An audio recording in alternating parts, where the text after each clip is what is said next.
राधे राधे मित्रों, मैं अंकित आप सभी लोगों का आपके अपने चैनल में हार्दिक स्वागत करता हूँ, अभिनंदन करता हूँ। दोस्तों, आज आपके सामने फिर से प्रस्तुत हूँ गीता बाल प्रश्नोत्तरी को लेके।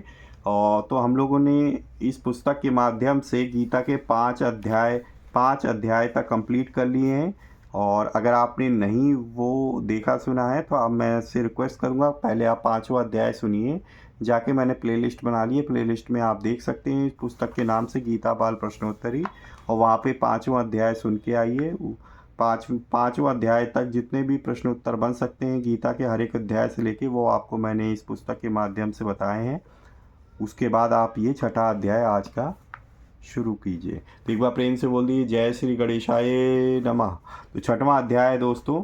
पहला प्रश्न है, गीता के 6ठे अध्याय का क्या नाम है और इसमें कितने श्लोक हैं? उत्तर है, गीता के 6ठे अध्याय का नाम आत्म संयम योग है। इसमें 47 श्लोक हैं। प्रश्न दूसरा है दोस्तों, गीता के 6ठे अध्याय में कितने उवाच हैं? उत्तर है, गीता के 6ठे अध्याय में कुल 5 उवाच हैं। अर्जुन के 2 और श्री कृष्ण के 3 उवाच हैं। प्रश्न तीसरा है, गीता दर्पण के आधार पर 6ठे अध्याय में भगवान किस रूप में प्रकट हुए हैं?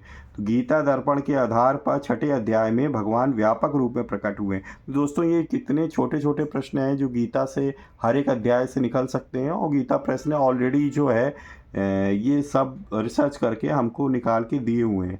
और जबकि हम लोग नॉर्मली पढ़ते थे तो हम लोग नोट्स निकालते थे। ये सारे छोटे छोटे प्रश्न जो कि बच्चे से लेकर बड़े तक सभी को जो है पता होने चाहिए। ठीक है दोस्तों। प्रश्न चौथा है, गीता के 6ठे अध्याय का सार क्या है? बहुत ही उत्तम प्रश्न है दोस्तों। इसका सार है, किसी भी साधन से अंतःकरण में समता आनी चाहिए। समता आए बिना मनुष्य सर्वथा निर्विकार नहीं हो सकता। तो आप लोग प्लीज़ कमेंट बताइएगा, ये आप लोगों के लिए रुचिकर है कि नहीं है जो मैं आपको बता रहा हूँ। ठीक है, जनरल क्वेश्चन आंसर। आप गीता जो लोग पढ़ चुके हैं वो इस तरीके के प्रश्न उत्तर कि इस तरह की छोटे छोटे प्रश्न उत्तर के नोट्स बनाते थे या नहीं बनाते थे? और ये चीज़ें उनको जब गीता का हर एक अध्याय पढ़ रहे थे तो आपको मिली थी कि नहीं मिली थी? कितने क्वेश्चन मिले थे, कितने नहीं मिले थे? आप लोग प्लीज़ कमेंट में ज़रूर बताइएगा। गीता के 6ठे अध्याय में किसने कितने श्लोक बोले हैं? गीता के 6ठे अध्याय में अर्जुन ने 5 और श्री भगवान ने 42 श्लोक बोले हैं। गीता के 6ठे अध्याय में श्लोक संख्या 1 से 4 के मध्य क्या वर्णन है? मतलब 1 से 4 के मध्य जो श्लोक आए हैं वो किससे संबंधित हैं? उत्तर है, कर्मयोग का विषय और योगारूढ़ मनुष्य के लक्षण बताए गए हैं। प्रश्न 7वां है दोस्तों, कि गीता के 6ठे अध्याय में श्लोक संख्या 5 से 9 से संबंधित किस चीज का वर्णन है? तो उत्तर है, आत्मोद्धार के लिए प्रेरणा और सिद्ध कर्मयोगी के लक्षण बताए गए हैं। प्रश्न श्लोक संख्या 7 से 9 में। प्रश्न 8वां है दोस्तों, गीता के 6ठे अध्याय में श्लोक संख्या 10 से 15 के बीच में किस चीज का वर्णन है? तो उत्तर है, आसन की विधि और फल सहित सगुण साकार के ध्यान का वर्णन किया गया है। प्रश्न 9वां है दोस्तों, गीता के 6ठे अध्याय में श्लोक संख्या 16 से 23 के मध्य क्या वर्णन है? उत्तर है, नियमों और फल सहित स्वरूप के ध्यान का वर्णन है। प्रश्न 10वां है, गीता के 6ठे अध्याय में श्लोक संख्या 24 से 28 के मध्य क्या वर्णन है? तो उत्तर है दोस्तों, फल सहित निर्गुण निराकार के ध्यान का वर्णन है। प्रश्न 11वां है, गीता के 6ठे अध्याय में श्लोक संख्या 29 से 32 के मध्य क्या वर्णन है? तो उत्तर है दोस्तों, सगुण और निर्गुण के ध्यान योगियों का अनुभव बताया गया। प्रश्न 12वां है दोस्तों, गीता के 6ठे अध्याय में श्लोक संख्या 33 से 36 के मध्य क्या वर्णन है? तो उत्तर है दोस्तों, मन के निग्रह का वर्णन है। प्रश्न 13वां है, गीता के 6ठे में 6ठे अध्याय में श्लोक संख्या 37 से 47 के मध्य क्या वर्णन है? उत्तर है, योग भ्रष्ट की गति का वर्णन और भक्ति योगी की महिमा बताई गई है। प्रश्न 14वां है, सन्यासी और योगी कौन है? उत्तर है, जो पुरुष कर्मों के फल का आश्रय न लेकर करने योग्य कर्म करता है वह सन्यासी तथा योगी है। प्रश्न 15वां है दोस्तों, मनुष्य अपना उद्धार कैसे करते हैं? उत्तर है, मनुष्य स्वयं ही अपना मित्र है और स्वयं ही अपना शत्रु है। इसलिए स्वयं संसार समुद्र से अपना उद्धार करो, अपने को अधोगति में ना ढाले। तो बहुत ही सुंदर क्वेश्चन है, उतना ही सुंदर रूप से उसका उत्तर भी दिया है।